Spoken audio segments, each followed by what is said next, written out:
मंगला कहाँ हो? हमें देर हो रही है, जल्दी से ताला लगा कर आओ। आज दशहरे का दिन है, हमें समय से बाजार पहुंचना है।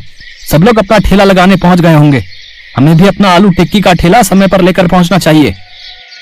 अरे आ गई। बस चलो, मुझे भी पता है आज दशहरे का मेला है, तो हमें समय पर पहुंचना है। भगवान की कृपा से दशहरे के मौके पर अच्छी कमाई हो जाए, फिर हम इस साल अपने घर की छत को पक्का करवा लेंगे। मंगला बेफिक्र रहो, आज हमने अच्छा खासा सामान तैयार किया है, हमारी अच्छी बिक्री हो जाएगी। अब जल्दी जल्दी बाजार पहुंचते हैं।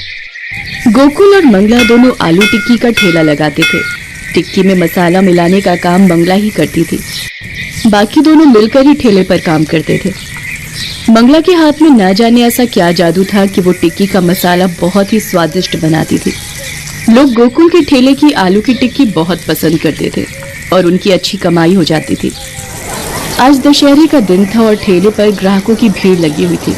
मंगला टिक्की का मसाला इतना स्वादिष्ट बनाकर लाई थी कि लोग स्वाद ले लेकर आलू की टिक्की खा रहे थे। मंगला सचमुच तुम मेरे लिए बिल्कुल लक्ष्मी का रूप हो, तुम्हारे हाथों में तो अन्नपूर्णा का वास है। तुम आलू टिक्की में जो मसाला मिलाती हो वो आज तक मुझे समझ में नहीं आया। मैं जितनी मर्जी कोशिश कर लूं, मैं वो मसाला मिला ही नहीं पाता। अब इतनी भी तारीफ मत करो, नहीं तो मेरी शुगर बढ़ जाएगी। चलो, आज तो हमारी अच्छी कमाई हो गई। अब जल्दी से कल मजदूर को बुलाकर छत पक्की करवा लेते हैं। ठीक है, मैं कल ही मजदूर को पकड़ लाऊंगा। अगले दिन गोकुल सुबह सुबह मजदूर को लेने चला जाता है। गोकुल साइकिल पर था और पुल पार कर रहा था। अचानक उसकी नजर पुल पर खड़ी एक लड़की पर पड़ती है जो पुल से नदी में कूदने वाली थी।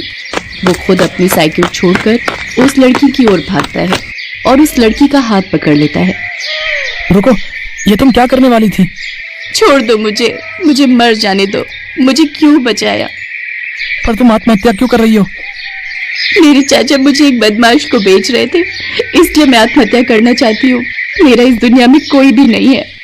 तुम ऐसे हिम्मत मत हारो, भगवान ने हमें जीवन जीने के लिए दिया है। तुम मेरे साथ मेरे घर चलो, आओ मेरी साइकिल पर पीछे बैठ जाओ। लड़की देखने में बहुत सुंदर थी। वो गोकुल को बार बार देख रही थी।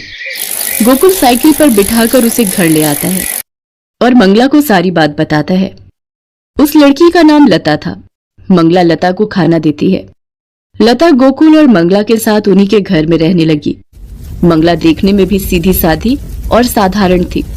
वो तो सिर्फ अपने काम पर ही ध्यान देती थी, पर धीरे धीरे गोकुल लता की खूबसूरती पर फिदा होने लगा। लता भी गोकुल को अपने प्यार के जाल में फंसाने लगी।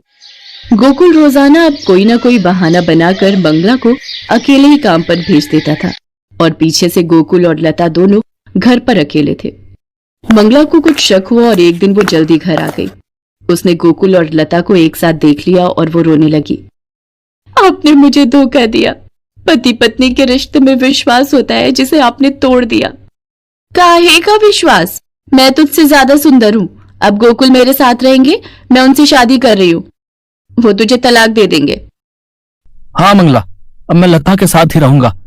मैं लता से बहुत प्यार करता हूँ। ऐसा न कहो, अब तो जानते ही हो मैं 2 महीने पेट से हूँ। मैं आपके बिना कैसे रहूंगी? ये हमारा पहला बच्चा है जो इस दुनिया में आने वाला है। गोकुल मंगला पर बिल्कुल भी तरस नहीं खाता।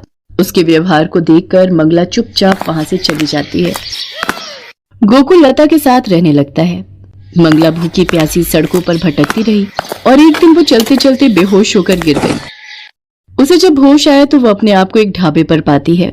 उस ढाबे को एक शीला नाम की औरत चलाती थी। अरे, तुम्हें होश आ गया? रास्ते में आते हुए तुम्हें बेहोश होकर गिरते देखा तो अपने ढाबे पर ले आई। तुम कहाँ से आई हो बहन? और तुम चलते चलते बेहोश कैसे हो गई? ये लो, खाना खा लो, फिर मुझे आराम से बताओ। मंगला शीला को अपनी सारी कहानी बताती है और रो पड़ती है। अरे भाड़ में जाने दे ऐसे आदमी को। दूसरी औरत की सुंदरता की खातिर तुझ जैसी अन्नपूर्णा औरत को छोड़ दिया। तू चिंता मत कर, यहाँ ढाबे पर मैं तेरा आलू टिक्की का अलग स्टॉल कल ही खुलवा देती हूँ। तू आराम से मेरे पास रहे और अपना आलू टिक्की का स्टॉल चला और जो भी कमाई हो उसे जोड़कर अपने आने वाले बच्चे के लिए रख। और ऐसा ही हुआ। शीला ने कुछ ही दिनों में मंगला के लिए आलू टिक्की का स्टॉल खुलवा दिया। अब उसके ढाबे पर मंगला खूब मेहनत से आलू टिक्की बेचने लगी। लोगों को मंगला के हाथ की आलू टिक्की बहुत पसंद आती थी। शीला को भी इस बात का बहुत फायदा हो गया। धीरे धीरे ढाबे पर ग्राहकों की भीड़ बढ़ने लगी। दूर दूर से लोग मंगला के स्टॉल की टिक्की खाने आते थे। मंगला, तेरे हाथों में क्या जादू है? मेरे ढाबे पर लोगों की भीड़ बढ़ती जा रही है। तू तो मेरे लिए बहुत ही अच्छी किस्मत लेकर आई है। दीदी, आपने भी तो मेरी इतनी मदद की है, वरना आजकल के जमाने में कोई कहाँ इतनी मदद करता है। इधर मंगला का आलू टिक्की का काम अच्छा चल पड़ता है, उधर गोकुल की आर्थिक हालत खराब हो गई। मंगला के कारण ही गोकुल के आलू टिक्की के ठेले की अच्छी कमाई हो जाती थी, क्योंकि मंगला मसाला ही ऐसा बनाती थी कि लोग उंगलियां चाटते रह जाए। पर लता से वैसी आलू टिक्की नहीं बन पाई जैसी मंगला बनाती थी। इसी कारण गोकुल का आलू टिक्की का ठेला बंद हो गया और वो बिल्कुल बर्बाद हो गया। गोकुल सड़क पर आ जाता है। उसने घर भी बेच दिया था। अब वो लता के साथ दर दर भटक रहा था। आज मुझे मेरे कर्मों की सजा मिल रही है। मैंने मंगला के साथ बहुत गलत किया। मैंने तुम्हारे कारण अपनी लक्ष्मी जैसी पत्नी को छोड़ दिया। इसमें मेरी क्या गलती है? मैं तुम्हारी मंगला की तरह आलू टिक्की के मसाले नहीं बना पाती। कोशिश करती हूँ ना, पर वैसा स्वाद नहीं आ पाता। तुम एक काम क्यों नहीं करते? तुम मंगला से ही कह दो कि वो मुझे अपने जैसा आलू टिक्की का मसाला बनाना सिखा देगी, फिर तो हमारा काम चल जाएगा। मैंने सुना है एक ढाबे पर वो आलू टिक्की का बड़ा स्टॉल चलाती है और उसका काम बहुत अच्छा चल रहा है। एक दिन दूर से मैंने उसे देखा था, पर उसके पास जाने की मेरी हिम्मत नहीं हुई। मैं किस मुंह से उसके पास जाऊंगा? मैंने उसके साथ अच्छा किया ही क्या है? गोकुल मंगला के पास जाने के लिए मना कर देता है, पर एक दिन मंगला लता को बाजार में मिलती है। मंगला की गोदी में बच्चे को देखकर लता रो पड़ती है। मंगला, मुझे माफ कर दो, मैंने तुम्हारे साथ अच्छा नहीं किया। तुम नहीं जानती हम लोग किस हालत से गुजर रहे। मुझे अपने जैसे आलू टिक्की का मसाला बनाना सिखा दो, ताकि मैं और गोकुल मिलकर फिर से आलू टिक्की का ठेला खोल सके। क्या तुम हमारी मदद करोगी? ठीक है, कल तुम मेरे स्टॉल पर आ जाना, मैं तुम्हें आलू टिक्की का मसाला बनाना सिखा दूंगी।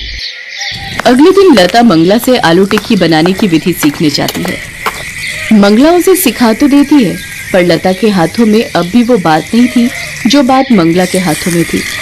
गोकुल जानता था कि मंगला जैसी आलू टिक्की लता कभी नहीं बना पाएगी। उसने अपनी पत्नी, अपने बच्चे, अपना काम, सब कुछ अपनी गलतियों के कारण तबाह कर लिया और मंगला ने पीछे मुड़कर नहीं देखा। वो लगातार आगे बढ़ती रही। मंगला आलू टिक्की वाली के नाम से आज 12 दुकानें उस शहर में बन गई थी। मंगला आलू टिक्की वाली के नाम को लेकर लोग बहुत कमाई कर रहे थे। लोग मंगला का इंटरव्यू लेने आते थे, जिसमें बोलते बोलते मंगला की आंखों में आज भी आंसू आ जाते थे। पर अपने बच्चे की किलकारी सुनकर वो हंस देती थी, क्योंकि उसको जीना था अपने बच्चे के लिए।